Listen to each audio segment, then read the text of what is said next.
¿Qué tal? ¿Cómo están? Un agrado saludarles en una nueva edición de Las Cartas sobre la Mesa, un programa de Infogate. Infogate, una plataforma de noticias, de información independiente. Ya estamos en nuestra sexta temporada entregándoles semana a semana una perspectiva de lo que pasa a nivel mundial, regional y por supuesto nacional. Un país como Chile que tiene mucho que hacer, mucho que decir, que a pesar de ser pequeño y tener una larga y angosta faja, como siempre se señala, tiene mucho que ofrecer, no solamente en lo que es el sistema político internacional, sino que también en lo que son los ejemplos de la construcción de una mejor sociedad. Pero eso ha estado en cuestionamiento desde hace un año a la fecha. Y es hora también de poder colocarle énfasis. Y sobre eso vamos a estar conversando hoy día dentro de las tantas visiones que Infogate y particularmente las cartas sobre la mesa han ha colocado. Tenemos visiones del socialismo, el comunismo, de lo que es el pensamiento liberal en general. Y esos elementos claramente son elementos importantes. Nuestro programa se transmite por la red de Mundo TV, por la señal de Cable Mundo, desde Antofagasta hasta la región de los ríos, de los lagos, perdón, pero que están justamente al lado, dicho sea de paso. Y por supuesto también en las regiones de Telecauquén y Ñublevisión. A todos aquellos que, particularmente Ñublevisión, Telecauquenes, todo lo que es la región del Mau, digamos, la región de Ñuble, y a la Biobío, y por supuesto todas aquellas digamos, extensiones que se han visto afectadas por la lluvia, los temporales, los vientos, nuestra solidaridad y esperamos que estén superando adecuadamente esta emergencia. Espero que la ayuda tanto del Estado, del municipio, como también de fundaciones privadas que se han movido muchísimo para poder llegar con la ayuda para la reconstrucción, efectivamente esté llegando y puedan superar hace algún momento, estos momentos que son complicados, difíciles, con todas las inundaciones que se han vivido, con todo el aislamiento, particularmente para adultos mayores, particularmente en lo que es la búsqueda de la ayuda para trasladarlos eh, a, a todo lo que son sus tratamientos médicos. Ahí el despliegue de carabineros, del ejército, de la Armada, de la Fuerza Aérea, con sus recursos y medios, sin lugar a dudas ha sido importante. La ministra de Defensa hablaba de más de 600 efectivos desplegados. La zona de catástrofe coopera claramente a ello, pero sin lugar a dudas esta emergencia que se asocia al cambio climático ha tenido un impacto. Así que si usted está en esas regiones, en esas zonas y no ha sido afectado, preste su colaboración. Si ha sido afectado, esperamos que realmente esté pudiendo superar justamente esta situación que ha afectado a todos, a moros y cristianos, por decirlo en la jerga más popular, pero que ha demostrado que la naturaleza tiene una fuerza que es simplemente la política no logra entender muchas veces, pero se requiere una gestión mucho más eficiente, digamos, que esperamos que permita superar esta emergencia con los bonos que está dando el Estado, digamos, ahorita la agricultura, la acción forestal, etcétera. Así que nuestra solidaridad, nuestro apoyo a la distancia, pero nuestra preocupación para que todo eso se pueda superar. También nuestro programa se transmite por Radio Neuquén y Concepción y por supuesto por nuestras redes sociales, Twitter, Facebook o X, como se llama ahora, recordemos que no se llama Twitter, está Threads, también que es la otra red social, Facebook, YouTube, digamos, y por supuesto le pedimos que nos dé el like respectivo y por supuesto también en Instagram. Nuestro programa La Carta sobre la Mesa, en su sexta temporada, y en esta oportunidad agradece a Aurus, Joyería Aurus, que está presente desde Arica, Punta Arenas. Usted puede ver ahí en la página web dónde están los locales, dónde se encuentran, y donde usted puede no solamente adquirir la joya que usted necesita, ya sea por un regalo, para regalarse a sí mismo, para regalarse a otra persona, sino que también puede comprar estas pequeñas bolitas de oro que siempre las hemos recomendado como una muy buena inversión. Hay de diferentes valores, diferentes precios, pero que constituye una inversión importante porque el oro no se desvaloriza, es decir, digamos, se mantiene en su valor y usted lo puede hacer también un regalo distinto si lo quiere, digamos, hacer para un matrimonio o un cumpleaños, cualquier otra fecha que sea destacable. Una barrera de oro a un precio que es más que razonable usted lo puede hacer. Joyería Aurus, desde Arica a Punta Arenas, ahí usted tiene la página web para poder conectarse. Efectivamente, el escenario político nacional ha estado marcado no solamente por la acción del gobierno, las gestiones, su reacción frente a lo que es estos temporales y particularmente el último temporal que ha afectado a nuestro país, el tipo de gestión y tipo de respuesta que el gobierno ha ido moviendo, pero eso es en la parte del día a día, la coyuntura, que el gobierno obviamente debe dar cuenta de ello. Pero detrás de eso está los casos convenios, detrás de eso está la mala evaluación en la encuesta, detrás de eso está también el rol de la oposición. Y para conversar sobre eso, y particularmente Renovación Nacional, tenemos como invitado, digamos, con su voz muy característica por lo demás, a quien ha sido un antiguo, yo diría, importante y relevante dirigente de Renovación Nacional desde sus inicios, hace ya más de 30 años, y que hoy día volvió a las pistas, yo diría, de la política del día a día con una lista que desafortunadamente pierde la elección, pero que tiene una claridad en su análisis respecto a lo que pasa en Renovación Nacional, a lo que es la relación con el gobierno y de qué manera se ve el futuro. Por lo tanto, saludamos y agradecemos la presencia de Carlos Larraín, esta vez solamente por voz, cosa que agradecemos su disposición para poder conversar con nosotros y todos los que siguen las cartas sobre la mesa. Carlos, ¿qué tal? ¿Cómo estás? Un agrado saludarte. Igualmente, muy bien y gracias por invitarme a sus órdenes. Acepto todos los disparos que quiera. Entonces, yo diría más que los disparos, Carlos, es aprovechar tu experiencia, porque acá hay, claro, un proceso que finalmente es electoral dentro de Renovación Nacional. ¿Cómo queda Renovación Nacional después? Hay una segunda vuelta, como tú estabas en una lista que, como decía, desafortunadamente pierde la votación. ¿Cómo se ve el clima de Renovación Nacional de aquí en adelante, después incluso esta segunda vuelta? Mira, primero decir de que logramos interesar a más de 11.000 personas en salir a votar, cosa que yo creo que es positiva cuando los partidos políticos están tan disminuidos. Claro, yo sé, 11.000 personas no es un mundo, pero hay bien pocos partidos políticos hoy día vigentes que logren sacar a su gente de las casas para ir a votar. Eso creo yo que es una cosa valiosa. En segundo término, se dinamizó la vida interna del partido. En Renovación Nacional siempre nos han gustado las elecciones y hubo conversación, hubo visitas a las bases. Eso también es un ejercicio sano. Ahora, la pregunta tuya es cómo queda Renovación Nacional. Efectivamente, la lista en que yo participaba perdió la elección, pero los resultados fueron relativamente parecidos. O sea, hay 7 puntos de diferencia entre la primera lista y la última, ¿no? Casi fue por tercios. ¿Cómo queda Renovación? A mí me parece que aparte de que se ha dinamizado un poco a raíz de esta campaña, me parece que en Renovación Nacional todavía subsisten las heridas que se produjeron a raíz de el famoso Pacto por la Paz de noviembre del 19, en que lamentablemente para muchos en Renovación Nacional, y entre ellos me cuento, se entregó la Constitución modificada N veces y que llevaba la firma de Ricardo Lagos, ¿no? Que la describió como el comienzo de la primavera chilena. Tengo sus palabras por ahí escritas. Y tenía razón en estar orgulloso porque esa modificación del año 2005 había sido bastante amplia y significó una adaptación valiosa. Bueno, esa constitución fue entregada como sacrificio propiciatorio para tratar de aplacar el famoso estallido y sus consecuencias. No vamos a hablar sobre el estallido y qué grado de espontaneidad o qué grado de utilización tuvo, pero efectivamente fue un desafío frontal a la institucionalidad vigente y enfrentar un cambio de era, como se planteaba, cambio de era, esas palabras se ven en los libros de historia nomás, sin una constitución, sin un marco que al menos diera unas seguridades por las orillas del sistema, porque la Constitución no lo puede resolver todo, ¿no? Pero sí señala causas, caminos, mecanismos. Bueno, enfrentamos un periodo de mucha efervescencia social, agravada por la irrupción de la pandemia, eh, que a su vez encadenó con los famosos retiros que han creado un problema económico grave, que la propia izquierda hoy día está pagando en el gobierno, porque el problema de la inflación es básicamente ese, ¿no? Que entraron al sistema 50.000 millones de dólares y provocó presión sobre los precios, más los subsidios, etcétera. Bueno, en fin, vuelvo al punto inicial, esa entrega a la Constitución constituye un hito divisorio en la militancia de la Renovación Nacional. Ahora estamos en el segundo proceso constituyente, digamos, a partir de ese acuerdo por la paz social y nueva constitución del 15 de noviembre del año 2019. El primero fue un fracaso rotundo y una derrota para la izquierda del 4 de septiembre. ¿Cómo ves este actual proceso, Carlos? ¿Ves que va a tener una salida? ¿Ves que que sería bueno que se aprobara, que se rechazara? ¿Cómo ha sido siguiendo este nuevo proceso constituyente que finalmente quedó marcado a partir de lo que tú ya has explicado? Sí.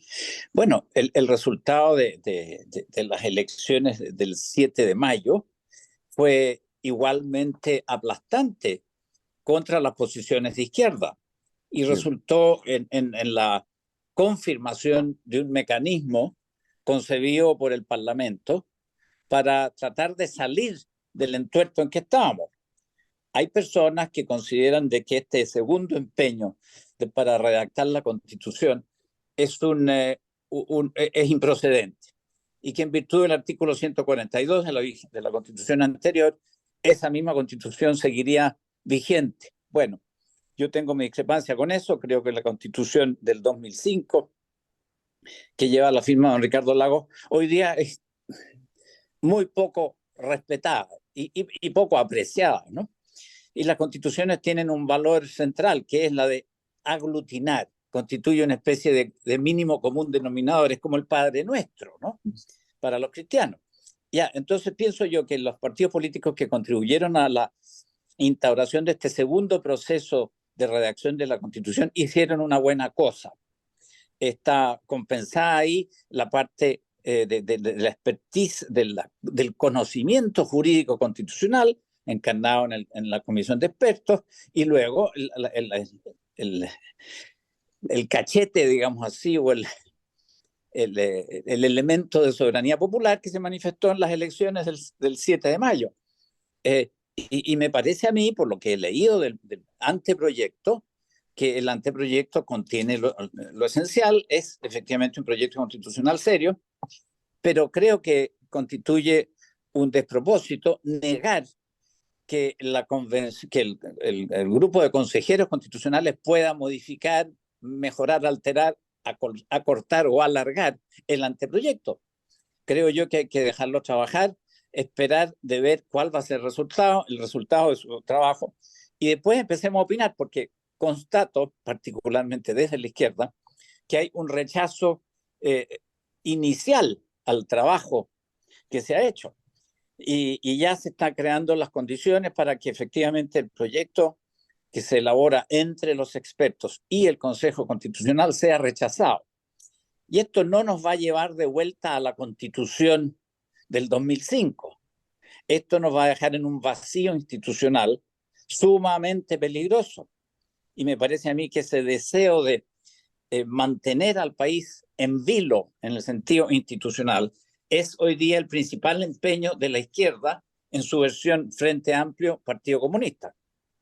Creo que la izquierda que movió, que activó los 30 años de gobierno de la concertación, tenían una visión institucional muy distinta de la que hoy día se proclama desde el gobierno, que es, al fin y al cabo, compuesto por el Frente Amplio y el Partido Comunista. Es decir, creo que estamos caminando por el filo de la navaja y me parece a mí que la izquierda está procurando mantener una indefinición que signifique que este país va a seguir en estado líquido, desestructurado.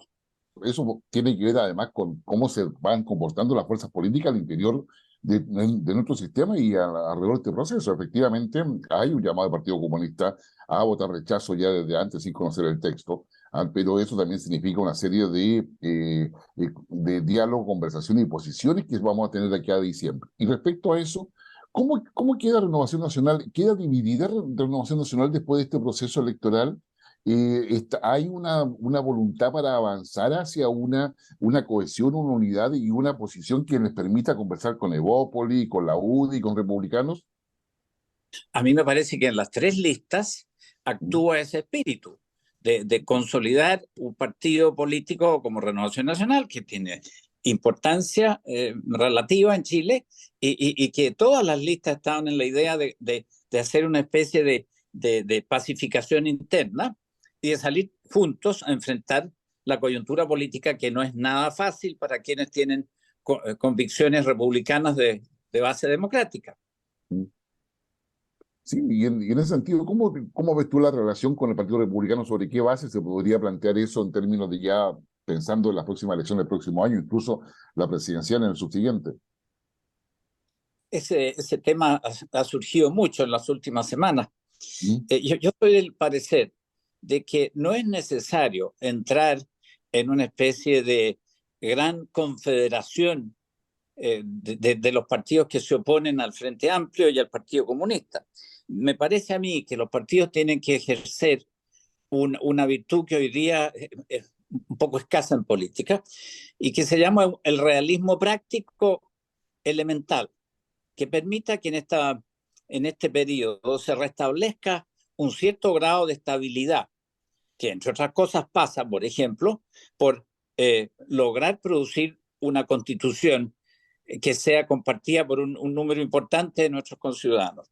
Pero luego de eso está también el trabajo propiamente político, más menudo si se quiere, pero no menos importante, que es el de cómo ganar elecciones.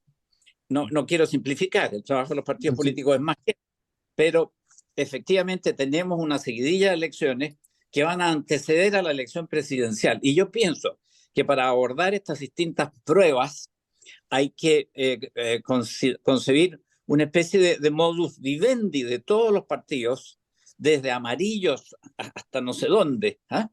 Para tratar de insertar estabilidad en el sistema chileno. Y eso se va a ir haciendo de a poco. Tenemos la primera valla, por supuesto, en la votación del 17 de diciembre sobre la Constitución, pero después de eso hay elecciones municipales, hay elecciones de gobernadores, hay elecciones, bueno, de parlamentario y presidencial. O sea, nosotros tenemos que procurar cualquier mecanismo de acción que no pasa necesariamente por una confederación como la Confederación Democrática de tiempos de Allende, ¿no? Un mecanismo de acción práctica que, a la inversa de lo que quiere el Frente Amplio y el Partido Comunista, que es desestabilizar el país, nosotros debemos, bueno, lo dijo Sebastián de Polo antes que lo nombraran embajador en Brasil, tenemos que insertar inestabilidad en el sistema. Nosotros, a la inversa, tenemos que inyectar estabilidad en el sistema. Y eso se va a hacer ganando elecciones. En consecuencia, de aquí en adelante, o sea, se esperaría que Renovación Nacional logre un discurso, logre articular un discurso que sea mucho más integrador y mucho más claro para poder hacer una guía a su militante y a sus electores.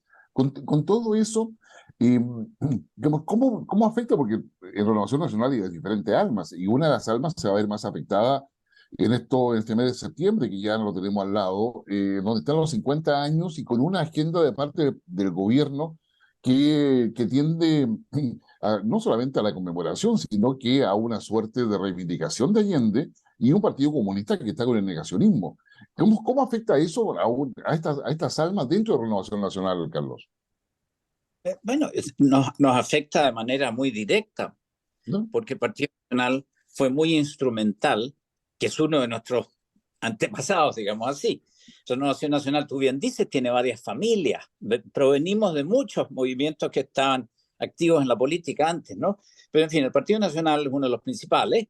eh, Fue decisivo en poner al gobierno de Salvador Allende en la disyuntiva de respetar las instituciones o no hacerlo, sacarse la careta, en lo cual curiosamente, y esto no se suele decir, la derecha tenía la colaboración de Salvador Allende, que era institucional al fin y al cabo, mucho más institucional que algunos integrantes del Frente Amplio que hoy día se las dan de creadores del mundo, ¿no?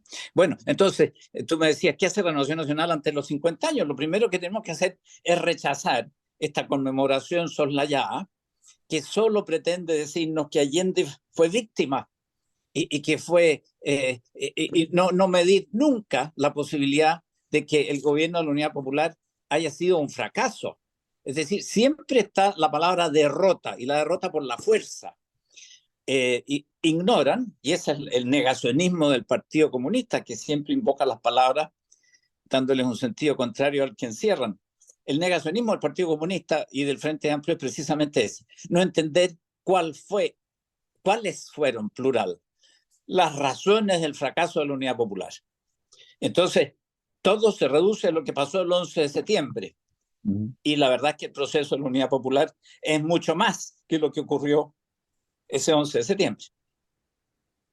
Sí, no, sin lugar a dudas, hay un punto de inflexión importante respecto a lo que era la derecha en aquel minuto, como tú bien dices, representado por el Partido Nacional, su alianza con la Democracia Cristiana. En fin, hay una serie de elementos de un proceso que no surge de un día para otro, sino que se van instalando desde, yo diría, desde la elección de Eduardo Frei Montalva en adelante, digamos, en la práctica, ya con la exposición de toda la Guerra Fría de la época.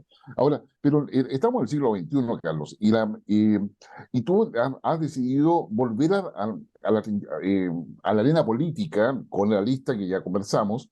Digamos, ¿cuál sería tu ideal para poder dejar plasmado dentro de esta etapa que se adivina por lo que tú dices, que consideras muy relevante en virtud del tipo de gobierno que hay y donde se requiere una acción política mucho más decidida? ¿Cuál sería, digamos, tu deseo de que se instalara justamente dentro de esta visión estratégica que tiene hoy día Renovación Nacional o la política chilena en general? Yo lo único que puedo hacer hoy día es, como quien dice, exhortar a quienes Ujú. dirijan Nacional y a sus parlamentarios a que se pongan rigurosísimamente institucionales. A mí me parece que esa palabra encierra, no digo el remedio, pero la salida para una situación como la actual. Ahora, tú tienes derecho a preguntarme cuál es la situación actual. La situación actual es, yo la resumo en que está instalado en el gobierno un equipo de gente que simplemente no quiere convivir con la institucionalidad heredada. Y cuando se dice heredada, quiero decir la institucionalidad que venimos con mayores o menores problemas, que venimos cristalizando desde 1820 en adelante. Yo veo muchas tentaciones totalitarias en el equipo que nos gobierna. Y curiosamente, eh, aquí hay una cosa, para mi gusto, extrañísima. Se conmemora los 50 años, pero solo en las situaciones del 11 de septiembre, que marcó el fracaso definitivo y el cierre de un ciclo. Y entonces, ¿qué pasó después del 11? Bueno, gobernó la izquierda chilena durante mucho tiempo. Y la gente que está hoy día en el gobierno desconoce lo hecho por la izquierda de la cual emanan, porque al fin y al cabo el Frente Amplio es no solo un producto dialéctico contra la izquierda, llamémosla democrática. Hay ahí también muchos nexos sociológicos, muchos hijos de, hay una continuidad. Bueno, se desconoce lo que hizo la concertación en todo este tiempo. Entonces se detienen en el 11 de septiembre, que fue el epítome del fracaso. Y usan esa idea de que el 11 de septiembre fue una imposición de los reaccionarios, los empleados de Wall Street, el capitalismo internacional, patatín, patatán, sin mirar nunca lo que efectivamente ocurrió durante la Unidad Popular. Y despreciando también, y esto quizás es más grave, despreciando también lo que hizo la propia izquierda en los famosos 30 años, ¿no? Que ellos desprecian olímpicamente, como si en los 30 años solo hubieran ocurrido cosas malas, pero lo divertido es que esas cosas malas habrían sido causadas por la propia izquierda democrática. Entonces, ahí opera ese negacionismo que se invoca malamente por el Partido Comunista. Se niegan a ver la realidad tal como es y tal como ha sido. Sí, yo creo que ahí hay mucho paño que cortar y mucho que decir, pero para eso se requieren liderazgos, ¿ah? Y una de las cosas que no ha pasado en nuestro proceso político, y en nuestra derecha, digamos, pero sí ha pasado, porque el Frente Amplio finalmente ha sacado nuevos liderazgos, un liderazgo que hoy día están cuestionados, como por la opinión pública, por los temas de corrupción, etcétera, pero sin mucha experiencia. ¿Qué ha pasado con los nuevos liderazgos en la centro derecha? ¿Cuál es tu visión a ese respecto? Porque finalmente pareciera ser que la renovación no ha resultado, todos los que eran liderazgos jóvenes en algún minuto finalmente han terminado en una segunda o tercera línea. ¿Cómo ves tú el tema de los liderazgos a futuro de parte de una centro derecha, particularmente dentro de la Renovación Nacional? A ver, yo ahí tengo que discrepar un poco contigo. ¿Sí? Yo creo que sí existen liderazgos en lo que podemos llamar lo que va al centro a la derecha. Ahora, no nos faltan cabezas. Lo que nos falta es un elemento decisivo para que la acción política sea eficaz, que es un programa compartido, una visión de lo que viene, qué es lo que se quiere hacer. Eso, en cambio, y me paso ahora a la izquierda que nos gobierna, en la izquierda hay también muchos liderazgos, pero son de un grado de espontaneidad que indica que no han estudiado su panorama, no saben cómo gobernar, pero sí saben lo que quieren, que es cosa distinta. Tienen una clarísima inepcia para el trabajo cotidiano y tienen, sin embargo, mucha claridad sobre lo que quieren hacer. Ahora, esto de la claridad no siempre es bueno. Ustedes saben que, tú sabes, perdón, te pasé el plural, tú sabes lo que decía, no sé si es Tepton o quién, da lo mismo. El comunismo es una falsa idea que simula ser clara. No, la claridad no basta. Pero en fin, en la izquierda hay inercia para el trabajo cotidiano y una claridad muy grande sobre lo que quiere hacer. Y lo que quiere hacer es instaurar una república socialista al estilo de ellos. Y en la derecha falta esa perspectiva, llamarla. Una palabra un poco pretenciosa, pero que habla de lo que viene. O sea, no nos falta personal. Lo que nos falta es esa guía clara de lo que se quiere hacer hacia adelante. ¿No? La idea de futuro, la idea que logra aglutinar las distintas visiones que hay, porque como yo diría, yo no me imagino una sola derecha, yo creo que acá hay espacio para muchas, pero falta esa idea que aglutine justamente las propuestas. ¿Tú crees que eso va a salir ahora con este proceso interno de renovación nacional, con lo que ya dejó establecido republicano a raíz de este proceso constituyente? ¿Crees que hay elementos como para poder pensar que esa idea puede plantearse desde esta derecha? Tú apuntas a una cosa muy real. Hay hay tal grado de enojo con la entrega de la constitución de Lagos, o sea, constitución del gobierno militar hasta Lagos 2005 y las modificaciones que vinieron después. Hay tal grado de enojo por haber entrado ese esquema que nos permitió progresar como país y nos dio paz durante muchos años. Bueno, vuelvo atrás, hay tal grado de enojo por haber soltado ese documento que a muchos nos pareció muy adecuado para la transición y para los años que corren. Bueno, que de repente dicen, ¿sabe qué más? No, señor, yo corro el riesgo de que luego, si se rechaza este proyecto que está siendo preparado por los organismos que repasamos hace un minuto, yo corro el riesgo de que yo quiero apostar, digamos así, por la resucitación, recuperación de la Constitución 1980-2005.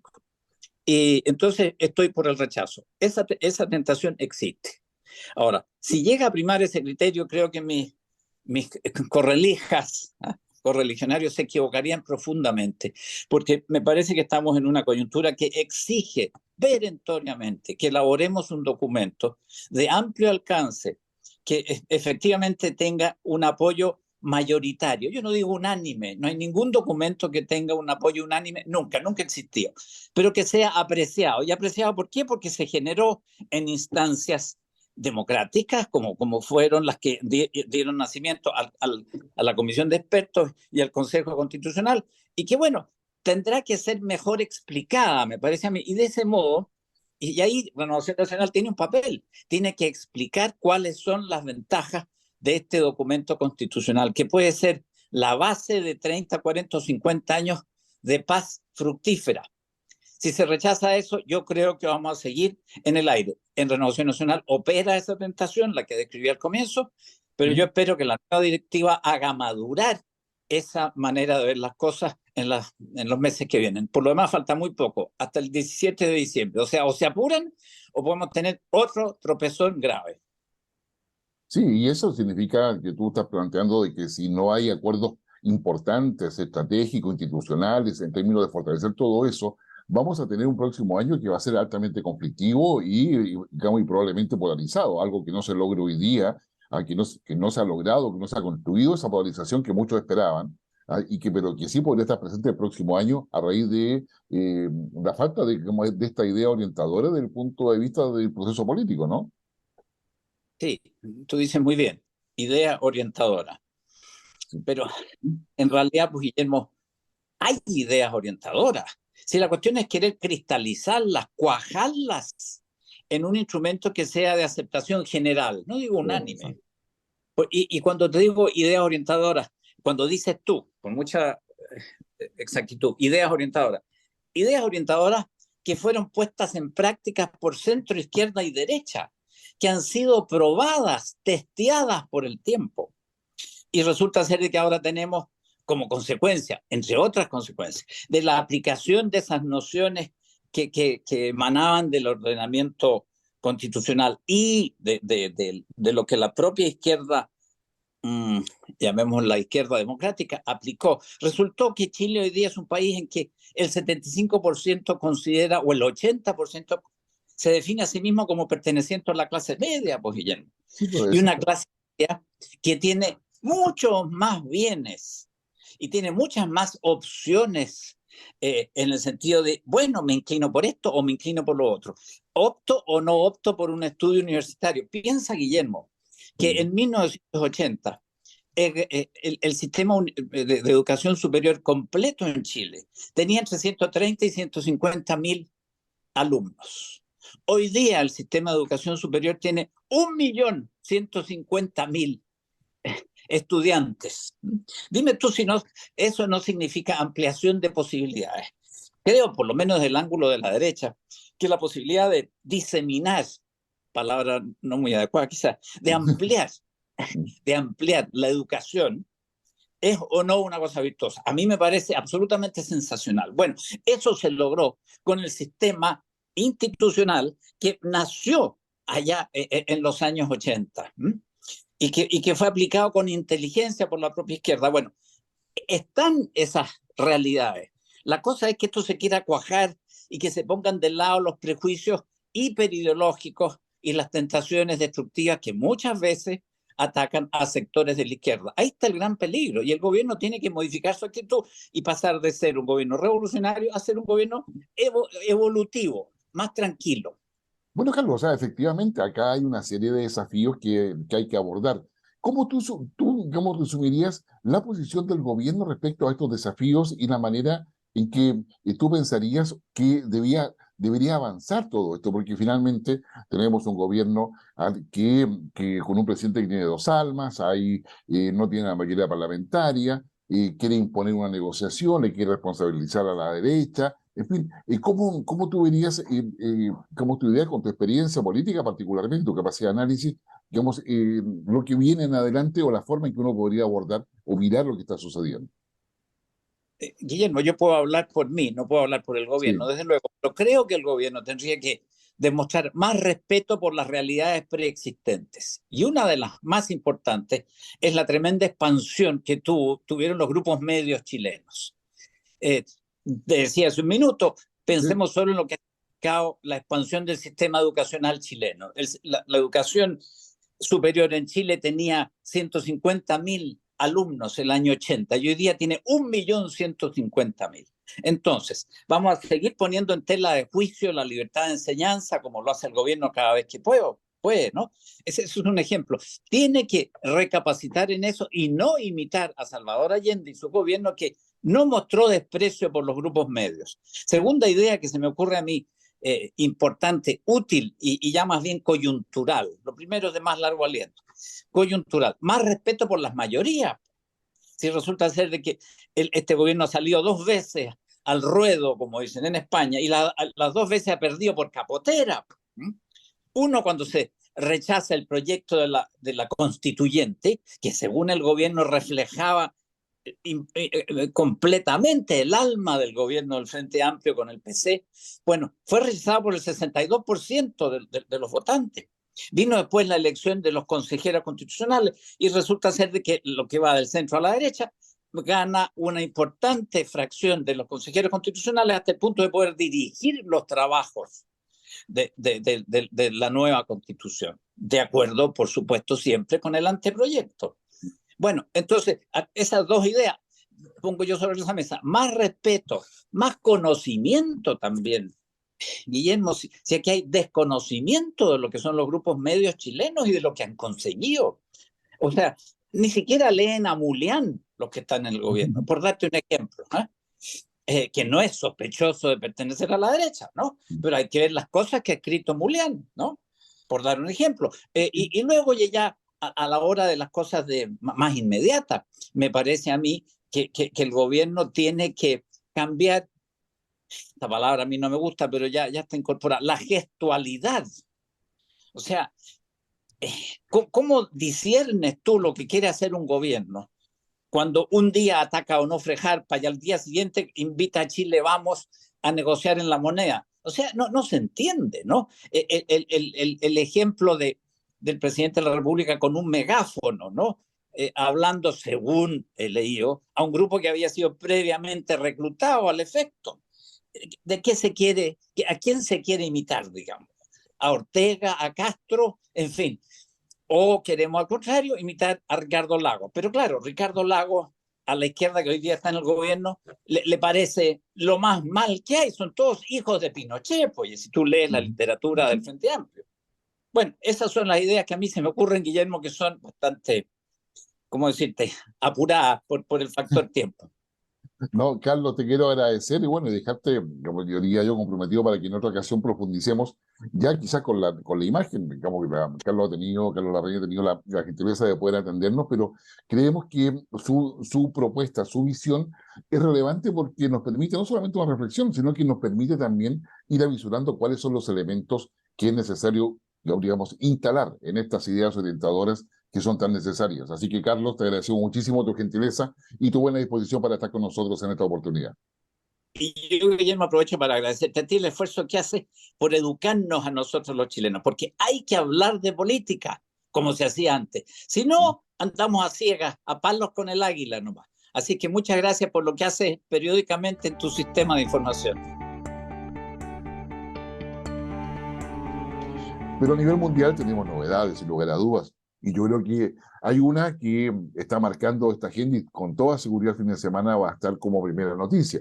Nosotros, como usted bien sabe, grabamos los días jueves y el día miércoles, casi al llegar al mediodía, pasado el mediodía, tuvimos la noticia de que un avión privado donde iba, digamos, Prigozhin, que es el presidente o el líder del grupo Wagner, este grupo Wagner que hace semanas atrás y desplazó sus recursos militares para dirigirse a Moscú, teóricamente para sacar a Putin de su puesto, y en realidad era más bien una protesta por las decisiones que había tomado Putin en términos de que el grupo Wagner debía sumarse al ejército ruso. En definitiva, iba en este avión, como les decía, y este avión se estrelló y se estrelló con su lugarteniente, con su segundo del grupo Wagner, se estrelló en una parte de Rusia. Y los medios de comunicación de este día jueves, digamos, a nivel europeo, a nivel mundial, me atrevería a decir, todos ponen en duda de alguna u otra manera de que el avión se haya caído por sus propios medios, discúlpeme que lo diga de esa manera, sino que fue el resultado de un atentado, ya sea de un misil o de algún atentado en el propio avión, pero la situación es que ese avión cae y supuestamente fallece a Prigozhin, digamos, y su segundo al mando del grupo Wagner. Él venía de África, claro, porque en África está Mali, está Burkina Faso, que hoy día han tenido golpes militares y que se suman a Níger. El tema no es menor porque el grupo Wagner estaba ya siendo contactado por el gobierno militar de Níger para que fuera a cooperar en virtud de la decisión que ha estado ella compasada del grupo occidental de África, del grupo de países occidentales de África, que así se llama, dicho sea de paso, para poder avanzar y sacar al gobierno militar de Níger. O sea, es decir, hacer una ocupación militar, digamos, para poder restablecer la democracia en Níger. Eso estaba pasando y el grupo Wagner está involucrado en eso. En consecuencia, ahí hay un primer tema que es importante. Eso también responde a los tentáculos, en realidad, del gobierno de Rusia en términos de su influencia en varias zonas y tiene que ver con los grupos mercenarios que es Wagner. Sin embargo, Rusia no es el único que ocupa grupos mercenarios. Estados Unidos también los tiene, Francia también los tiene. Es decir, hay varios grupos mercenarios que prestan su servicio al mejor postor, que es lo que hacía Wagner con respecto a Rusia, y cada país los usa conforme sus propios intereses. La propia Ucrania tiene grupos mercenarios que siguen peleando a favor de Ucrania en Ucrania. En consecuencia, acá tenemos una realidad de la cual poco se habla, pero donde el grupo Wagner tomaba mucha relevancia porque no solamente estaba alineado con Vladimir Putin, sino que su fortuna se había consolidado a través de lo que había realizado con Vladimir Putin. Entonces, hoy día el hecho de que el avión donde estaba viajando, esto es según el listado de pasajeros de ese avión, habían 10 personas, todas fallecieron, y seguramente se va a tener en los próximos días la certificación de su identidad una vez que se realicen los peritajes respectivos de los cadáveres. Pero digamos, el tema acá, quedan varios temas dando vuelta, pero yo quiero nombrar solamente tres. Primero, de que el grupo Wagner, aquellas personas que están en el grupo Wagner, una parte de ellos van a ser cooptados por el ejército ruso, ¿ya? Para poder mantener los frentes que hay en la invasión a Ucrania. Lo segundo es que otros este grupo Wagner van a dar paso a una nueva organización cuyo líder va a ser necesario conocer, pero que tiene un despliegue importante en varios países de África. Y eso es complejo porque la inestabilidad en varios países de África es bastante preocupante. En consecuencia, creo que hay un punto. Y el tercer punto es respecto a que Putin necesita, o Rusia necesita, generar un brazo armado de esa naturaleza nuevamente. En consecuencia, hay varios temas que se van a estar desplegando en las próximas semanas para poder saber efectivamente qué cosa sucede y qué cosa pasa con otros grupos mercenarios que están actuando en varias partes del mundo. Entonces, yo creo que ahí hay un tema. Pero el segundo tema internacional importante, porque ha pasado también en África, pero en la parte de abajo de África, en Sudáfrica, en Johannesburgo, se ha producido la reunión de los países BRICS. Los países BRICS incorporan a Brasil, India, China, Rusia y Sudáfrica. Esos 5 países, en definitiva, han buscado ya de hace un tiempo a esta parte la posibilidad de poder transformarse en un eje distinto al que maneja Estados Unidos a través del Fondo Monetario, el Banco Mundial, etcétera. Ellos han creado un banco para el desarrollo y esperan justamente que las transacciones entre los países no se hagan en dólares, con lo cual buscan, digamos, debilitar la moneda estadounidense y la influencia estadounidense en el sistema financiero y comercial a nivel mundial, sino que se hagan en virtud de una moneda que ellos mismos estarían creando o, en su defecto, en las monedas propias de cada uno de los países aceptadas en el intercambio respectivo, que es lo que ha hecho India con varios países, lo que ha hecho Rusia para poder, digamos, sortear las sanciones colocadas por Occidente. Pero la novedad acá es que el BRICS está ampliándose. El BRICS está ampliándose y hay países que se han aceptado y que van a empezar su membresía ya como en términos plenos el 1 de enero del año 2024. Y esos países es Irán, por favor pongan atención, es Irán, Egipto, Etiopía, que está en África, Arabia Saudita, Emiratos Árabes Unidos, Argentina y Argentina. Argentina acá que se suma a Brasil, es decir, las dos principales economías de América del Sur se suman a BRICS. Ahí está, le vuelvo a repetir, está China, aparte de Brasil, por supuesto, está China, está India, ¿ya? Y está Rusia. O sea, China, India, Rusia, que son los 3 países además que no estando de acuerdo completamente con la invasión de Rusia a Ucrania, sí están de acuerdo con que el sistema internacional no puede quedar bajo la hegemonía de Estados Unidos. Y el BRICS va consolidando esta idea, que además tiene sobre sí, ¿no?, una idea de este sorte de progresismo de izquierda, representado por Lula y por Fernández. Recordemos que América del Sur necesita alguna ideología para poder avanzar. Ellos se suman a todo eso. Lula incluso ha dicho que si ganara Milei la elección en el mes de octubre en Argentina, Argentina no entraría al club, a este club de los BRICS. Pero claramente se va consolidando a nivel mundial. Llama la atención también la incorporación de Arabia Saudita y Emiratos Árabes Unidos. Dos países, dos reinos en realidad, porque son monarquías, que han mantenido una muy buena relación con Estados Unidos, incluso cuentan con la ayuda militar permanente de Estados Unidos. Pero también tenemos a Irán. Y Arabia Saudita, gracias a China, que hizo de mediador, establecieron su relación diplomática hace pocas semanas atrás, hace meses, 2 meses en realidad. Y en consecuencia tenemos acá un panorama que es un tanto más complejo de lo que se podría pensar y que empieza a dividir al mundo. Si bien es cierto, esto es mucha declaración en términos que se sumen, pero también es cierto de que la desdolarización de algunos países en términos de alejarse del dólar y lograr su propia moneda y su propio esquema de intercambio, que China ha ido impulsando poco a poco, favorece los intereses de China en virtud de One Belt, One Road, la ruta de la franja que pasa por India, Cachemira, en fin, India, y llega a Turquía.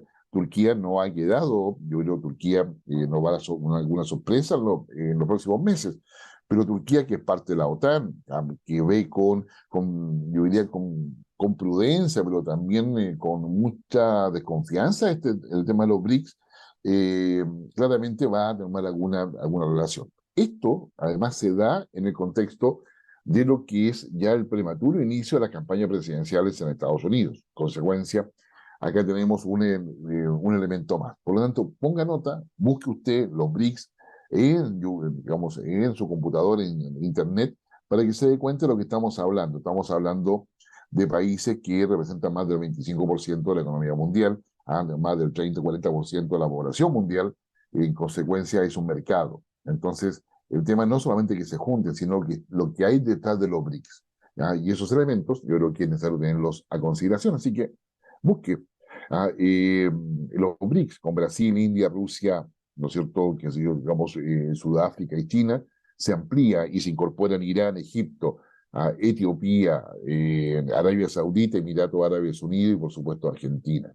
Es decir, acá se está dando un paso geoestratégicamente relevante, cuyo impacto lo vamos a ver, yo diría, muy pronto. Digamos, no cabe duda que tenemos mucho que decir o mucho que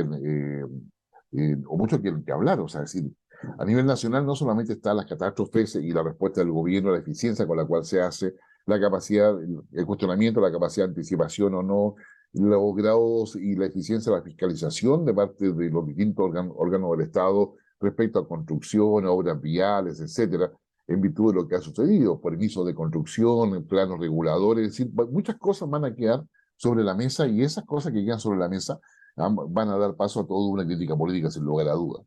Pero también detrás de eso tenemos, yo diría, cosas importantes. Por un lado, está lo que es las elecciones que se han producido en Renovación Nacional, donde hay una segunda vuelta.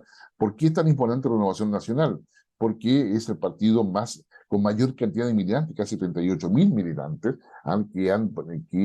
que tiene este partido, y por lo tanto es un partido que es, yo diría, un referente necesario en la centro derecha y en la derecha en general, que tiene una historia donde liberales y conservadores siguen peleándose al interior. Entonces, es importante considerar eso, y sobre eso vamos a conversar con alguien que perdió en esta elección, que es Carlos Larraín, es presidente del partido. Pues ya lo presentaremos en su minuto. Pero sin lugar a dudas, acá hay un tema. La pregunta es, ¿hay capacidad, ¿no es cierto?, en la derecha o centro derecha de poder, digamos, llegar a plantear una suerte de estrategia donde el gobierno esté dispuesto a conversar? Porque hoy día lo que tenemos es un choque de estrategias, o sea, un choque de actitudes políticas de parte del gobierno, y de actitudes políticas, porque estrategias no hay muchas. Quizás el gobierno tiene una mayor estrategia, pero esa estrategia dice relación con la idea de poder imponer su portafolio de visión, sobrevivir los 2 años y medio que le quedan, digamos, disminuir a máximo los costos de esta mala gestión del gobierno, pero claramente no avanza en su proceso legislativo, no avanza en su proyecto de ley, y cada uno de esos proyectos tiene implicancias o impactos en la ciudadanía. Tenemos como el tema 50 años, que los hemos ido tocando en los distintos programas de Infogate y particularmente las cartas sobre la mesa, pero también tenemos el problema del gobierno. El gobierno, usted adivine que usted se han caído varias cosas del gobierno, y entre ellas, digamos, modificaron incluso la ceremonia central, que sería el 11 de septiembre, donde el gobierno estaba apostando en la práctica a la convocatoria de varios jefes de Estado, de países europeos, todos los países que eh, cooperaron con su solidaridad en eso, digamos, a raíz del impacto del 11 de septiembre, con los exiliados, con la presión sobre el gobierno de Chile, etcétera. Muchos ex jefes de Estado y jefes de Estado actuales estaban invitados. Pero lamentablemente varios de ellos están excusándose y van a mandar a una delegación de menor nivel. ¿Por qué? Porque en la misma fecha, el 9 y 10 de septiembre, está la cumbre del G20. Ahí en el G20 no solamente está Brasil y Argentina, sino que están todos los países europeos. En consecuencia, y por supuesto Estados Unidos. En consecuencia, acá tenemos, para el gobierno, hay una suerte de karma, ¿no es cierto?, en términos de que todo lo que está proponiendo para realzar los 50 años, en definitiva, a nivel nacional e internacional, no ha tenido un impacto que se esperaba. Y eso no debe pasar desapercibido para para quienes estamos en la política, o en el análisis político por lo menos, en términos de que ese tipo de cosas eh, no son casualidad. Es decir, acá dentro de lo que es la confrontación de ideas a nivel mundial, sí, claramente los 50 años no se desea que sea un hito ni cosa parecida. Eh, y eso yo creo que nos va a dar cuenta qué es lo que sucede. Ahora bien, dentro de los otros temas que tenemos acá en Chile, es necesario mirar con ojo lo que pasó en el Tribunal Constitucional con el rechazo a la petición realizada por el Senado para poder derogar el decreto que crea esta Comisión de la Desinformación. Y ese elemento es importante porque tenemos en la práctica algunos miembros del Tribunal Constitucional que no han sido nombrados. Y ahí volvimos a lo inicial, es decir, se requiere que haya una claridad en la derecha para producir los nombres que se han aprobado por el Senado, porque hoy día estamos cayendo en Chile en una inamovilidad, ni siquiera digo statu quo, no, inamovilidad, y esa inamovilidad está asociada a la voluntad de las partes, y la voluntad de las partes tienen que ver con el no reconocimiento y no creación de un espacio de diálogo. El no diálogo genera, yo diría, inamovilidad. La inamovilidad genera, yo diría, una confrontación. La confrontación es el conflicto político. Ese conflicto político no puede mantenerse en el tiempo. Entonces, estamos frente a una situación que es bastante, yo diría, bastante compleja, por decirlo de alguna forma, muy suave, en términos de que si usted juega ajedrez, me va a entender mucho mejor, o sea, estamos en tabla. Nadie puede hacer muchos movimientos porque para que las cosas avancen se requiere que el otro actúe, y eso no está pasando. Entonces, conversemos sobre eso. Y gracias a ustedes que nos sigue semana a semana. Estamos en la sexta temporada de Las Cartas sobre la Mesa, un programa de Infogate, un periodismo distinto, independiente, que busca justamente aportarle para que usted converse con su familia, sus amigos, sus nietos, y sus nietas, en fin, con su círculo familiar, porque la democracia se consolida dialogando. Y el diálogo es lo que nosotros queremos dejarle sobre la mesa para que lo disfrute en los fines de semana cuando escuche nuestro programa. Así que muchas gracias por su atención y nos vemos la próxima semana.